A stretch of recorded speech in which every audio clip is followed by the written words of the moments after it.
Welcome to CoreCon today for February 4th, 2020. This is the show where I break down some of the biggest stories happening in the world of CoreCon right now and give you my opinion on them. Now, this is my opinion. If you want to learn more about these stories, check out the show notes down below. I'll put a link to each story there so you can read about them for yourself and come up with your own opinions. I'd love to hear from you. If you're new here, do me a huge favor, hit that subscribe button, hit that thumbs up. It really does help us because it lets YouTube know you enjoy what we do here, and hopefully we can help you break free from the high cost of cable TV, but still watch the shows you enjoy. Well, let's get into it because a lot's been happening, including for the first time ever, we get some official YouTube TV numbers from Google in their quarterly earnings. We'll get to that in a minute. But let's start off with AT&T has lost over 4 million TV subscribers in 2019. When you count together DirecTV, Uverse, AT&T TV Now, you come out to over 4 million canceled TV subscribers.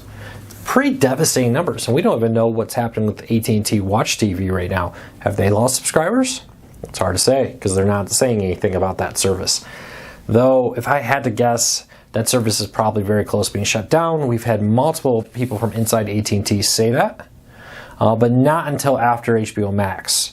When HBO Max comes, it's already the new bundled in service with unlimited plans replacing AT&T Watch TV. So I fully expect that one to be on its way out, to be honest with you. Zero marketing, zero attention to it, zero effort.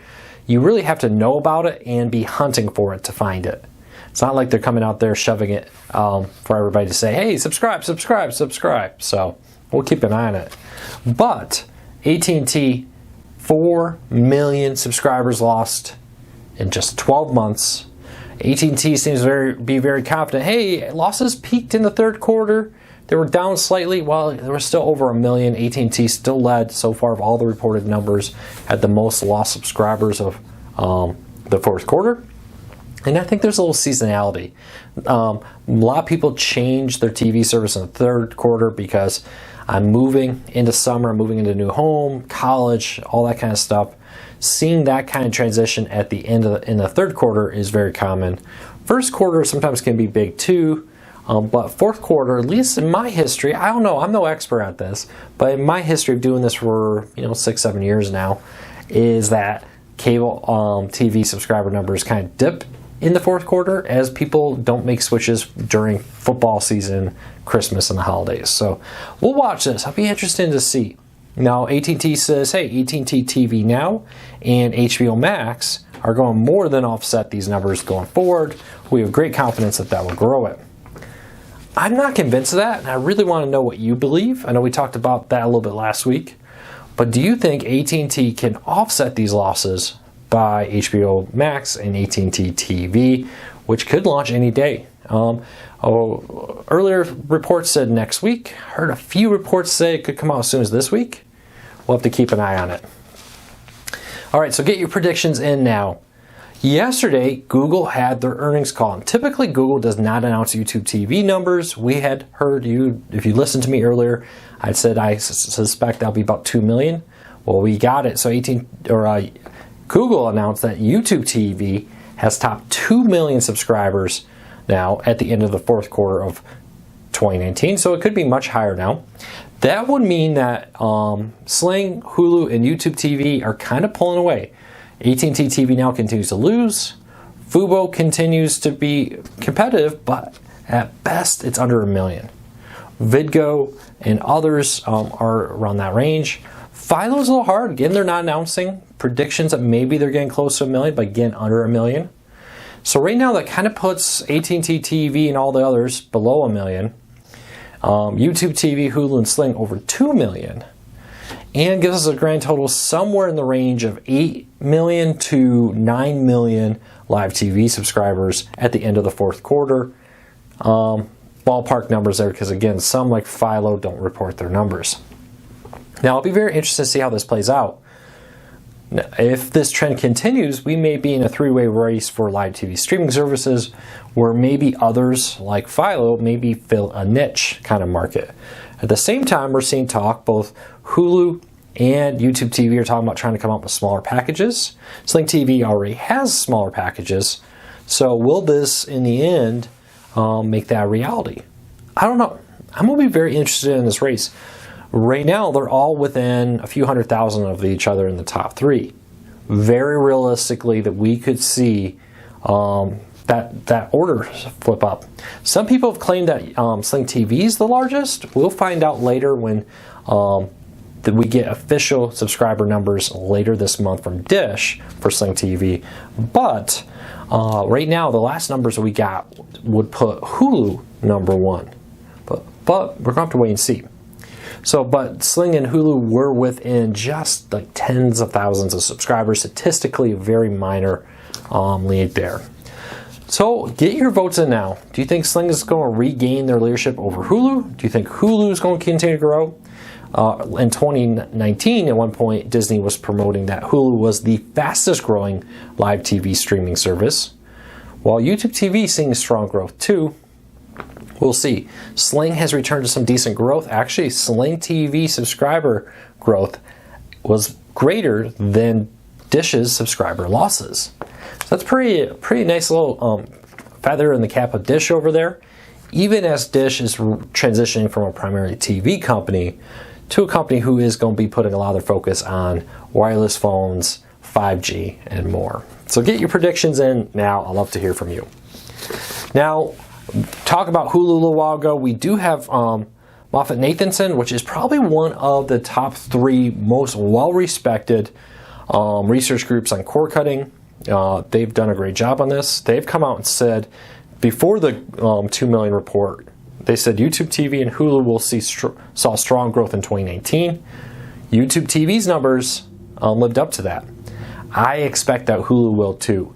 Would not be surprised at all from what reports are like from MoffettNathanson, the research group, and my own sources, that Hulu may top 3 million live TV subscribers in their next report. So we're going to keep a very close eye on this. I'd love to know what your thoughts are on it. Hulu, can they top 3 million? Will they maintain the lead as the number 1 service? Will Sling TV regain their crown? Leave me a comment. I'd love to hear from you. All right, 2020 is going to be a major year in cord cutting. The new ATSC 3.0 standard, which has been rebranded as Next Gen Over-the-Air TV, is the next generation of over-the-air TV. If you think about, we're in the 1.0 standard. I'll explain 2.0 in a moment. But where it's just it's HD and it's digital subchannels. You probably remember that launching a little over 12 years ago or so. Kind of the digital transition happened. Well, now this year, we're going to get the new standard ATSC 3.0, which will bring a lot of additional features, better sound, better coverage, better reception, 4K, more subchannels, and more to 60 markets with 20-some TVs coming with it built in this year. Now, a lot of people ask, Luke, if we're on ATSC 1.0, what happened to 2.0? How are we going straight from 1 to 3? The 2.0 standard was made quite a few years ago, but the one thing it didn't include was 4K. When 4K started getting big, they decided, hey, we can make a minor change to this over-the-air standard before we roll it out and build 4K into over-the-air TV. So they made the decision that, hey, we're going to stop moving forward with 2.0. We're going to add 4K and make it 3.0. That's the main difference. I know there's a lot of other technical and under the hood things, but for the end consumer, that was one of the biggest changes in 3.0. They said, hey, we have the ability to really do this right. We don't want to upgrade to 2.0 and then a few years later upgrade to 3.0. Let's just go straight to 4K over-the-air free TV. So many people have been asking questions about this though, like, will I need to buy a new TV right away? And the answer to that is no. For one, broadcast TV stations are required to broadcast in the current 1.0 standard for 5 more years after they transition to the next gen TV with 4K and more. You will need maybe a converter box, or in that next 5 years, if you buy a TV, very likely most high-end ones, even mid-range ones, will have the new 3.0 tuner. There's a lot of other stuff too. For instance, interactive. If you're watching a news story, the news station will have the ability to put a button here and it would say something like learn more. You can click that one to open an additional video, maybe a text block here to get additional information about that story. Also works for advertisers. They're building in weather radio capabilities into TVs. Increasingly, a lot of people have TVs in their bedrooms. If you decide to enable it, it's something you'll have to set up, like a weather radio. You can have it set so if an emergency signal goes out to your TV, can say, hey, I actually am in that area where it's being affected. I'm going to turn on, broadcast the emergency signal like a weather radio. I actually love this as a feature because that could really save a lot of lives. Tornadoes, other major storms often happen at night. A lot of people die because they're in their beds, they don't hear the sirens, they don't wake up, and suddenly a tornado is on top of them, and they didn't have time to get to safety of a closet or a bathtub or something to help protect them. So I actually think this is a cool feature. Again, though, right now it's an opt-in. So people were like, I don't want that. Don't worry, it's a setting. Don't want it, don't use it. Other things that it does is, for instance, that over-the-air TV broadcasters are so excited about is the ability to have targeted ads. Now, a lot of people are freaked out about this, but the thing for broadcasters is they can actually, if you enable it, have it say, hey, in, let's say, your hometown, there's a car dealership. When they play a car dealership ad, you'll only see ads from dealerships in your town. Instead of like, hey, I live in a outlying town and I'm seeing ads for a dealership an hour and a half away. I don't want to see that. I want to see ads for dealerships where I live. And that's what this kind of technology could do, which allows TV stations to charge more for the ads because they can say, hey, we're actually going to target it to the people who actually care about this. These are just kind of a few of the cool features of ATSC 3.0.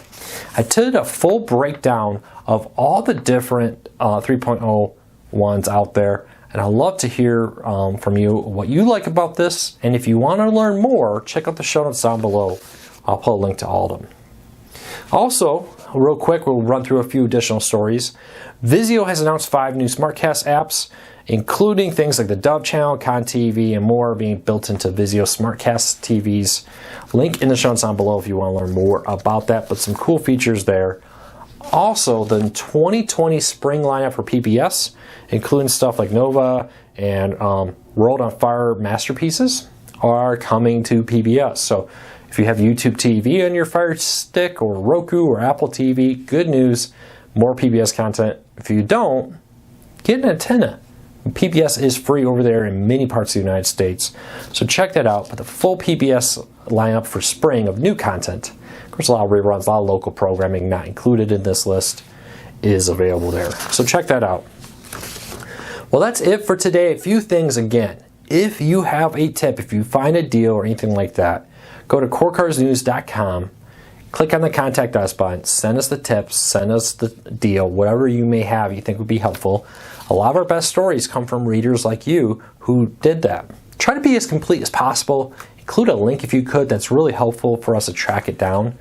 Name the service, name the thing you noticed, name where like if you have a new ABC channel, say, hey, YouTube TV, new ABC channel in Des Moines, Iowa. So that would help us quickly track that down than just saying, hey, I saw there was a new ABC channel. Now we're like, okay, where, what service, and that kind of stuff.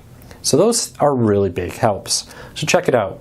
Also, don't forget, if you have a cord cutting question, I do try to answer a few here, but we're really busy here. As cord cutting grows, it's unbelievable how busy we are.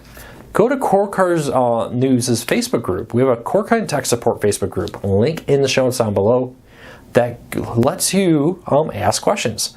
Over 70,000 other cord cutters there who are going to answer your questions, help you break free from the high cost of cable TV, and still watch the shows you enjoy. So check that out. Follow us on Facebook. Many stories over there that never make it into these daily videos. And follow us on Facebook and Twitter for breaking news. Hey, I appreciate everybody. Welcome to all the new members. I'll be back tomorrow with more cord cutting news, tips, tricks, and reviews. Thanks everybody for your support. I really appreciate it.